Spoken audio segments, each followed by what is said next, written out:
ole tuna chuan Jiofi chungcha khanin zona awm le a corrector user dang midang in an lo connect ve kan Jiofi te khan lo connect ve theia tian data te khan lo ei ru verang theia ru khan aru kin ti mai ang lo connect ve thei ta indina kam password te lo set maila atula chon application chan than om to a hack na turang che thatak tak phone tangin thiam phei chon laptop te tang ti khan kan hack ti khan kan hacka mi wifi te khan arukin ti mai ang connect thei ta ti khan aru khanin mi data kha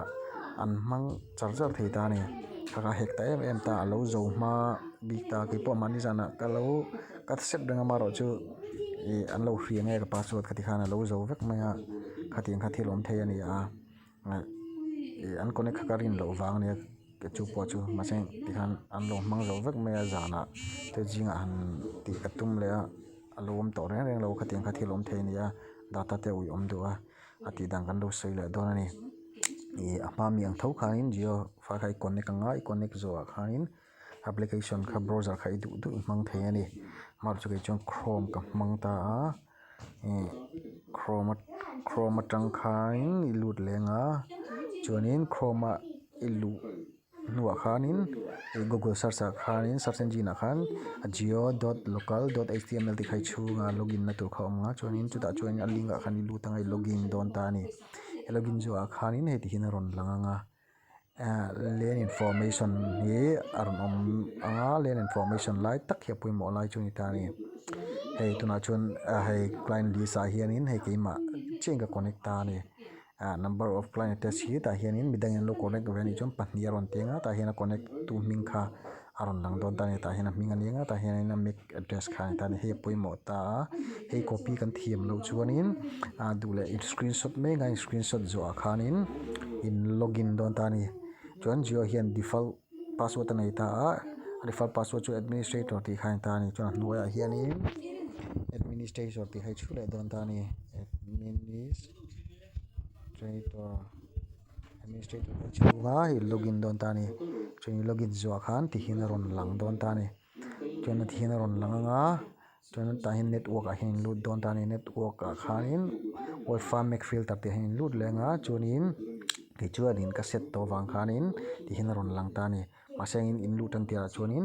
disable a hin in da ang nangmani chu ti hian om don ta ni khabi disable kha ninain lisi a khan in da don ta ni in danga chumi zo chuanin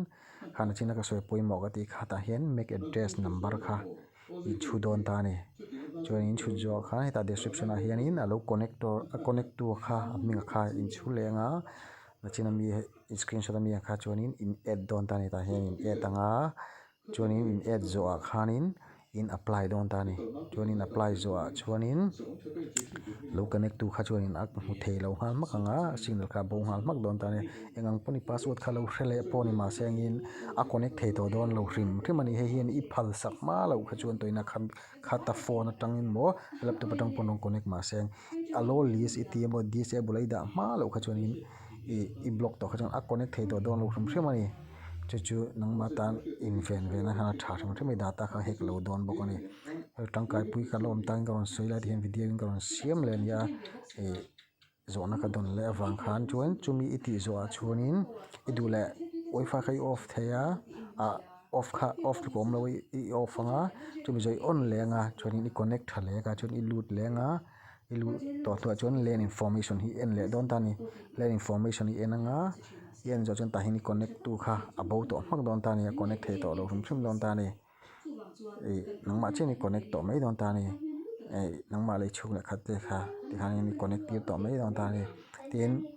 bidang in lo connect le ni pon ta hianin china ka tiang tho khanin ka ti dang nga yang tho khanin iti le nga make address lai mi kha i copy nga chuanin ane ma khai chu nga chun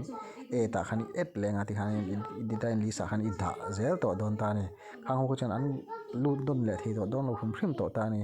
ti chuan nangma data kha an lo save anga tin thamu takin ti khanin i om ve thei don ta ni kha atang kai ven ta hin settings ram that o ma hi live hian nakina in khoyanga ti tur tam mai hai ta hian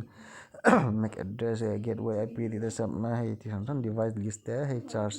level te po ha riat vek thei ti khanin hai email te product id odp mt vel te fer odp odmt te fer create date ti vel te kha ti ngau te ha ra version ti te tam ta ma ha ngau te kha nang ma hanin je pe chuan ti khain ati the ma seng ris vak chi ni lo ti suat phal ka chuanin nang ma le nang ma te kha lo hin block ka phone tanga tang khanin lua nang ma kha in block i a block na kha suit le te ngai thina ka ti kha a thiam lo kha om ve thei lu ka a ris vak lo khan di khan a za ngai te a poi lo tur ang chin kha chu nang ma han lo ti zir ve lai thiam ve mei don ani kha jong khan ya tang ka pi kan lo om takin